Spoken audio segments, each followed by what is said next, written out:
je suis congolais, mais je reviens du Kenya.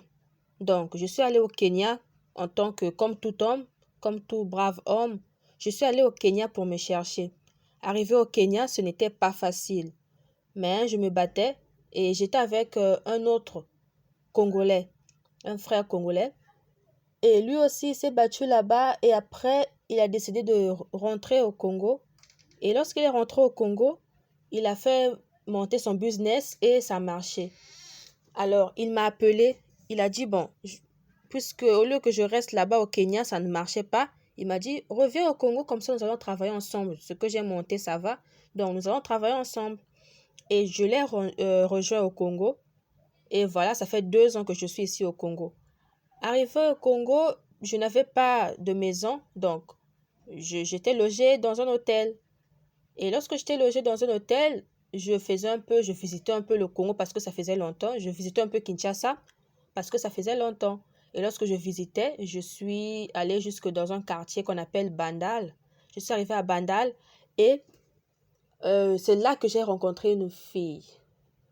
Et c'est cette fille, cette dame, cette jeune fille qui est à la base de ce qui m'arrive en ce moment. C'est elle qui est à la base, c'est à cause d'elle que je suis ici sur ce plateau. Alors au début, lors de notre rencontre, c'était juste pour gré quoi. C'était juste pour faire les bibons. Après, juste pour passer mon temps. Et je l'ai ramenée chez moi à l'hôtel et nous avons passé la nuit ensemble. Le lendemain, puisque moi je me réveille tôt, je me lève tôt pour aller au boulot, je n'avais pas du tout une confiance totale envers cette fille parce que je venais de la rencontrer. Elle l'a laissée à la maison, je viens de la rencontrer hier. Donc, je n'étais pas à l'aise de lui laisser seule dans ma maison et d'aller au boulot, dans la chambre d'hôtel et d'aller au boulot. Mais je l'avais quand même laissée dans la chambre d'hôtel. Lorsque je rentre le soir, je l'ai retrouvée à la maison. Je me suis dit, bon, comment ça? Le lendemain également, je pars, je rentre. Elle est toujours là. Je lui ai dit clairement, mais moi, c'était juste pour la nuit. Mais là, ça fait 2 jours que tu es là. Ça me gêne. Comment ça, je peux passer 2 jours chez moi et la fille a essayé de raconter son histoire, que s'il te plaît, donne-moi au moins 2 semaines parce que j'ai des problèmes, patati patata. Bon, j'ai quand même cédé.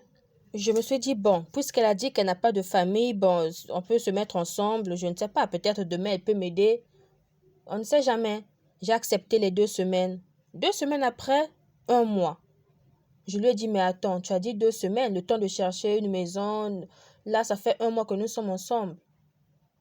Bon, je me suis dit, c'est pas un problème. Donc, comme on dit, la petite vie en mangeant, on a continué la vie. Donc, on était maintenant comme mari et femme dans une même maison.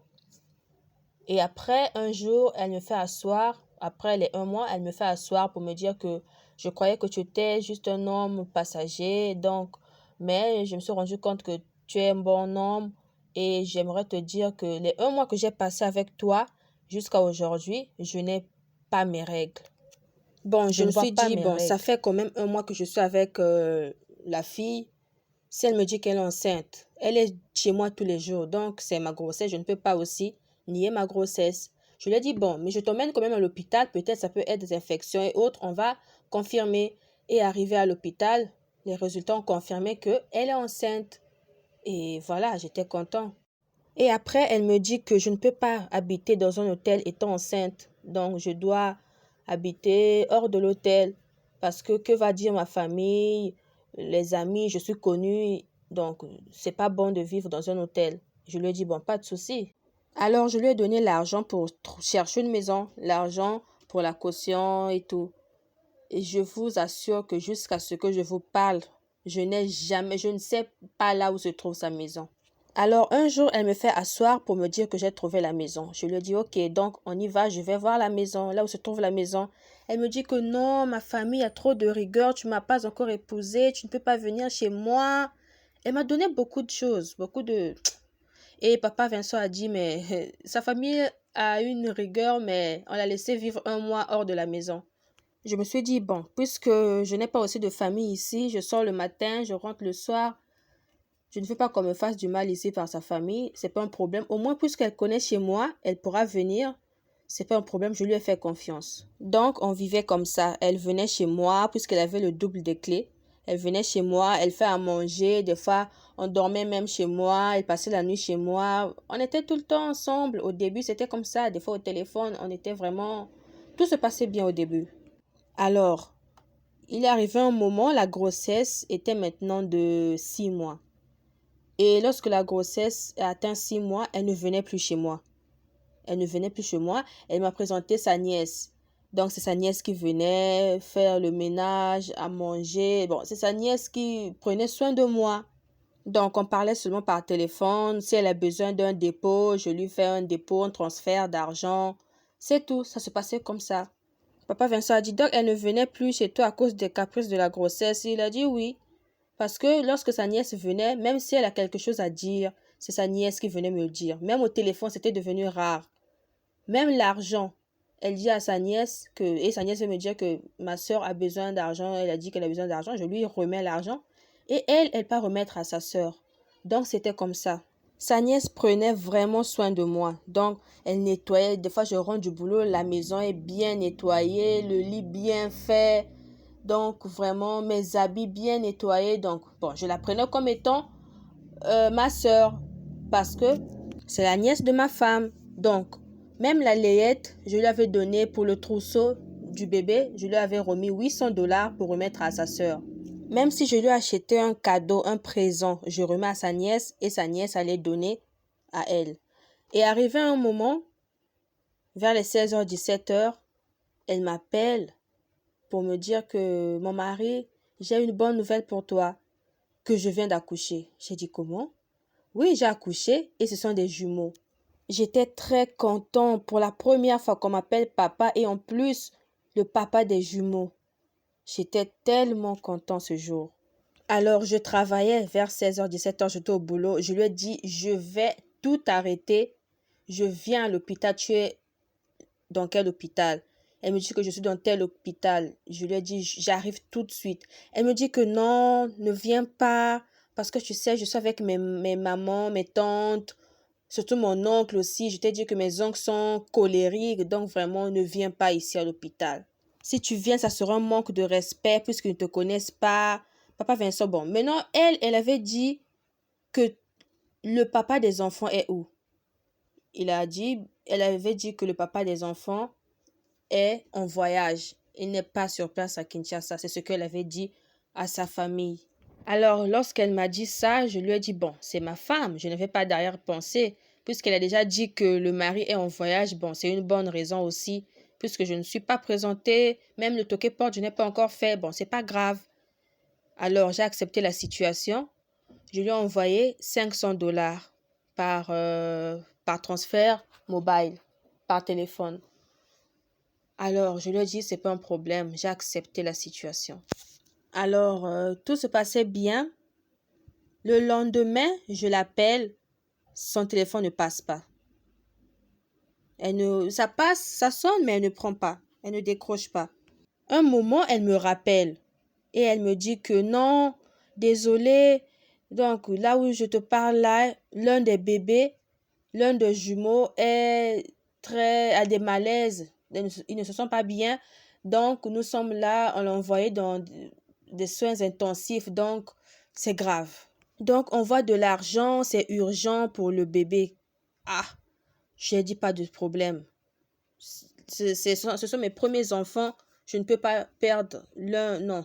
Donc, je voulais même faire un accident en cherchant là où faire le transfert mobile encore. Alors, j'ai encore envoyé $500. Donc, au Congo, Kinshasa, on utilise deux monnaies. Le congolais, le franc congolais et le dollar américain. Alors, le lendemain, je l'appelle, ça ne passe pas encore. De 6h jusqu'au soir, je l'appelle, rien. Je m'inquiétais maintenant, je me disais, mais qu'est-ce qui se passe encore? Je m'inquiétais maintenant. Un moment, j'avais même des idées de dire que je pars seulement sur place. Si son oncle là va me dire, si ses oncles vont me dire, c'est pas un problème, je vais arriver là-bas. Mais à un moment, je réfléchis encore, mais on m'a dit que je suis en voyage. Bon, comment sera la réputation de ma femme? Donc, j'étais vraiment traumatisée. J'ai dit, bon, c'est ma femme, elle va toujours m'appeler. Arrivé à un moment, elle m'appelle. Et après, lorsque j'ai décroché, j'écoute à côté, il y a une dame qui est en train de pleurer. La dame est en train de pleurer et je lui demande, mais qu'est-ce qui se passe? Et la personne au bout de fil me dit que ce n'est pas ta femme, je suis la petite sœur à la maman à ta femme. Donc, l'enfant qui était aux soins intensifs, Adja. Je lui ai dit, mais comment ça? J'ai tout fait. J'ai envoyé de l'argent. Comment ça l'enfant Adja? La maman a dit que franchement, les médecins ont tout fait, mais l'enfant ça n'a pas marché. Donc, tu sens que la personne au bout du fil était dépassée. Elle était vraiment abattue. Je me suis dit, bon, c'est pas d'accord. Donc, je vais tout faire pour arriver sur place. Je lui ai dit, j'arrive. Et j'avais même oublié le concept qu'on avait dit que j'étais en voyage et tout. J'étais perdue. J'ai juste dit que j'arrive. Et la petite sœur à la maman dit que non, on ne vient plus à l'hôpital. Nous sommes déjà arrivés à la maison. Nous sommes en famille. Des choses comme ça. Mais attends, nous allons te rappeler pour te communiquer l'adresse. J'ai dit ok. J'attends l'appel. Rien. Depuis ce jour, j'appelle la femme. Son numéro ne passe plus. J'ai tenté pendant 2 ou 3 semaines d'appeler. Son numéro ne passe pas. Papa Vincent a dit, mais et sa nièce, le numéro de sa nièce? Il a dit, ça ne passe pas. Même le numéro de sa nièce ne passe pas. Après, il a dit, bon, j'ai même oublié à propos des photos. Avant qu'elle m'appelle que l'un des enfants, Adja, elle m'avait envoyé des photos. Il a dit, ah, les filles congolaises. Ah, attends, je vais te montrer les photos qu'elle m'avait envoyées. Hein. Peut-être, je ne sais pas si je suis devenue aveugle. Je ne comprends pas. Tu sais, les photos qu'elle m'a envoyées, ça ressemble aux enfants de Google, les bébés d'Internet. Les bébés qu'on publie sur Google, sur Facebook, sur Internet, quoi. Parce que peut-être que tu vas penser que je mens. Je veux parler avec des preuves. Je vais te montrer les photos qu'elle m'avait envoyées. Les photos des jumeaux. Alors, voici les photos. Ça, c'est la photo du premier jumeau. Est-ce que ça, c'est vraiment des photos réelles? Papa Vincent a souri, il a dit, bon, je suis vraiment désolé, hein. Excuse-moi de rigoler parce que le monsieur a dit, c'est triste. Il a pleuré un peu.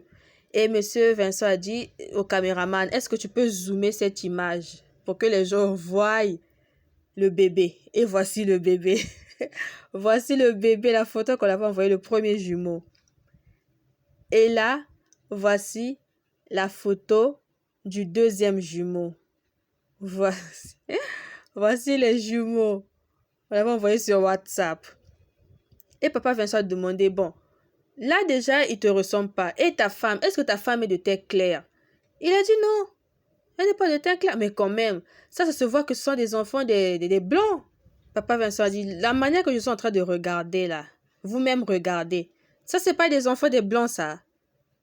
Ça, c'est des enfants des noirs africains, ça. Papa Vincent a dit, mais il y a des choses à Kinshasa, hein. Et le gars a dit, vous avez vu, ce qui m'avait vraiment intrigué, c'est en voyant le teint. J'ai vu mon teint. J'ai vu le teint de la dame. Je me suis dit, non, c'est pas mon enfant. Papa Vincent a dit, bon, j'aimerais savoir, lorsque ta femme venait à la maison, est-ce que tu ne sentais pas des symptômes, tu ne voyais pas l'évolution de la grossesse? Parce qu'en voyant tes enfants là, ce sont les enfants d'Internet. Laisse-moi te le dire. Il a dit, même lorsque la grossesse était de 3 mois, je voyais les symptômes d'une femme enceinte. Ma femme avait ces symptômes. Tu sais ce que je suis venue faire ici? Je n'ai pas besoin de la femme. J'ai besoin de mes enfants. Qu'elle me donne juste mes enfants, hein, et qu'on se sépare. C'est tout. Papa Vincent a dit, bon, l'un a Dia et le deuxième qui était resté, tu avais des nouvelles, tu parlais avec, tu prenais des nouvelles de l'enfant. Le gars a dit, exactement, c'est là le problème. Je vous dis que depuis la veillée, je n'avais plus de nouvelles. Donc, j'étais devenue désespérée, j'étais devenue dépassée. Ma vie n'avait plus de sens. Ma femme, je n'ai plus de nouvelles de ma femme. Mon enfant, je n'ai plus de nouvelles. Même celui qui a dit, je ne sais pas la situation. Donc, j'étais désespérée. Je me suis dit, bon, je pars à Bandal, là où on s'est rencontrés pour la première fois. Peut-être que je vais la revoir. Et j'étais assis dans un bar. Je vois la femme en train de passer devant moi avec un gars. Ils se sont juste mis à côté de moi. Je me suis dit, mais c'est quoi ça? Et je me suis dit, mais je rêve ou quoi? Je sais que ma femme est à la maternité. Je viens de la voir passer avec un autre homme à peine 2 semaines que je n'ai pas de ses nouvelles. Je ne comprenais pas. Bon, si elle était sortie de l'hôpital, donc ça veut dire qu'elle a laissé le bébé à la maison, le bébé a 2 semaines, et je la vois ici dans un bar en train de faire quoi? Tandis qu'elle a laissé un bébé de 2 semaines à la maison. Arrivé un moment, c'était vraiment la première fois que je me montre agressif parce que j'ai toujours été un homme calme, un homme souple, mais ce jour, je n'avais pas compris, je me suis levée et je suis allée envers la dame. Dès que je me suis levée, je suis allée envers le gars, je lui ai dit, hey, tu es qui pour cette dame? Et le gars a dit, oh non, c'est ma sœur. Même avant que le gars dise que c'est sa sœur, la fille déjà a commencé à parler. Tu es quel genre d'homme? Comment tu peux chercher à faire du mal à mon frère? C'est mon frère. Qu'est-ce qu'il y a? Qu'est-ce qui se passe? J'ai dit, d'accord. Bon, puisque c'est ton frère, dis à ta sœur, où est mon enfant? Et la fille a dit, non, c'est mon frère, il m'a fait sortir de la maternité puisque j'ai mis du temps à la maternité. J'étais seule, la solitude me prenait là-bas, donc il m'a pris pour me faire sortir un peu, prendre de l'air et tout, et tout, et tout. J'ai dit, ok. Alors, pendant ces 2 semaines, j'essaie de t'appeler. Ton téléphone ne passe pas, pourquoi? Elle me répond que on m'avait volé le téléphone à l'hôpital. Bon, ok. Alors, où est mon enfant? Non, l'enfant est à l'hôpital. Quoi? Donc tu as laissé mon enfant seul à l'hôpital? Bon, ok. Tout ce que je veux, c'est qu'on aille à l'hôpital et je vais récupérer mon enfant.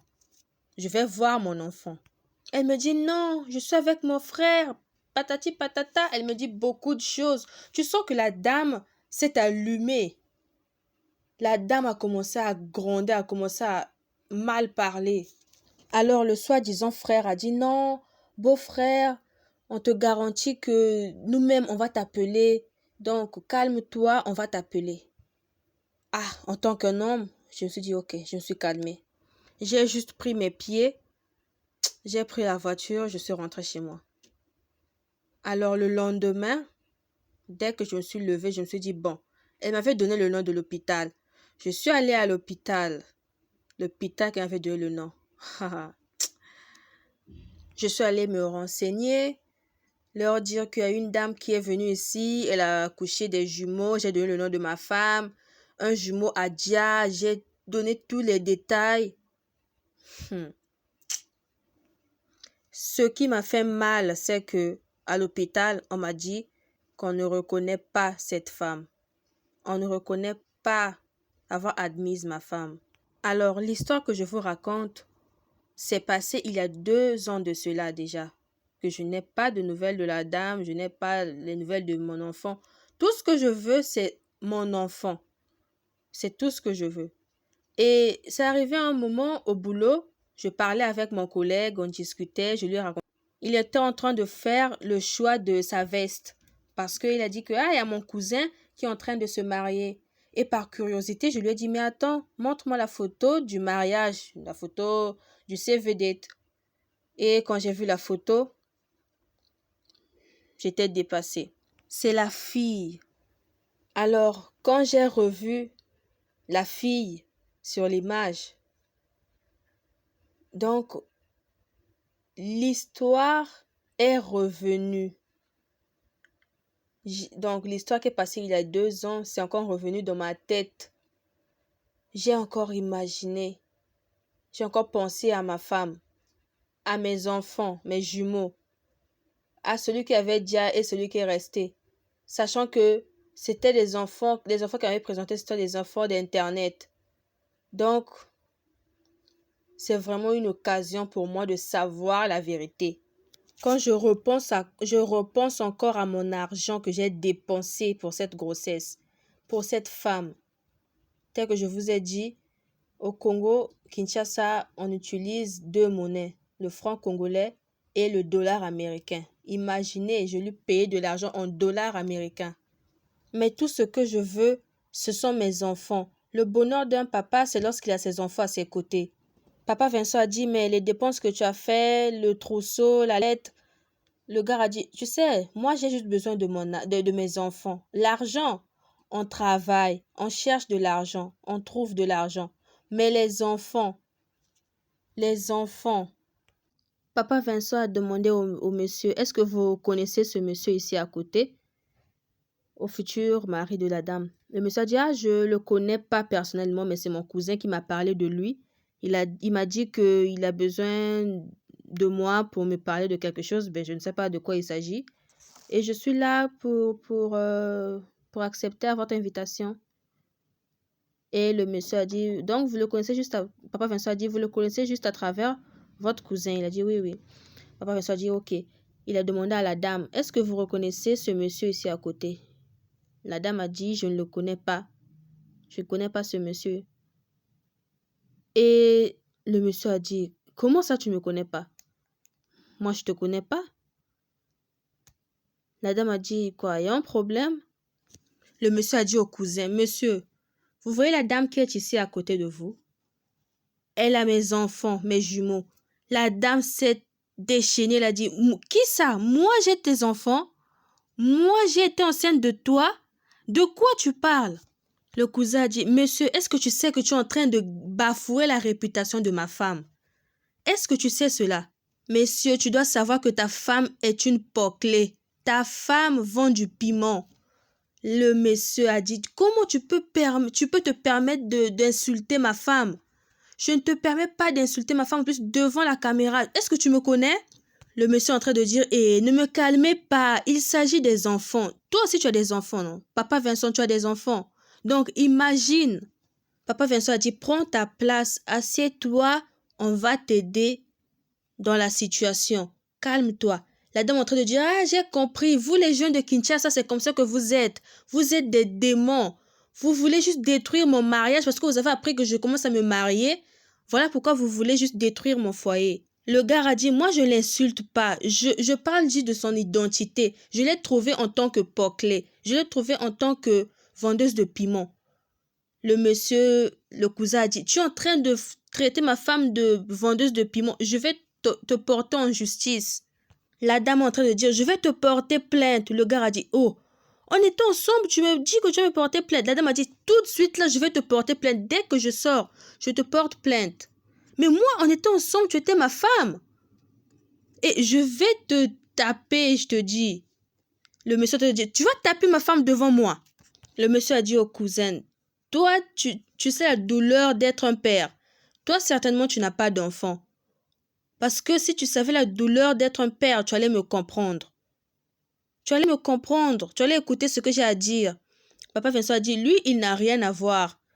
Toi, tu dois juste lui dire de quoi il s'agit. La femme est en train de dire, il est concerné parce que bientôt nous allons nous marier. Bientôt on sera que un. Donc il doit écouter de quoi tu veux parler sur ma vie. La dame s'est levée. De quel enfant tu parles? Tu parles de quel enfant? Le monsieur a dit, papa Vincent, je te respecte. Tu m'as dit de m'asseoir. Voilà pourquoi je me suis assise. Donc, qu'il m'écoute aussi. Mademoiselle, peut-être que ce sont tes jeux, hein? Tu fais ça à beaucoup de gars. C'est ta vie. C'est comme ça que tu vis. Mais sache-le que je suis ton terminus. Tu vas tout arrêter. Vous savez, monsieur, cette femme que vous êtes en train de voir, elle était ma femme. La dame a dit, attends, regarde-moi bien, regarde bien mon visage. Les gens se ressemblent.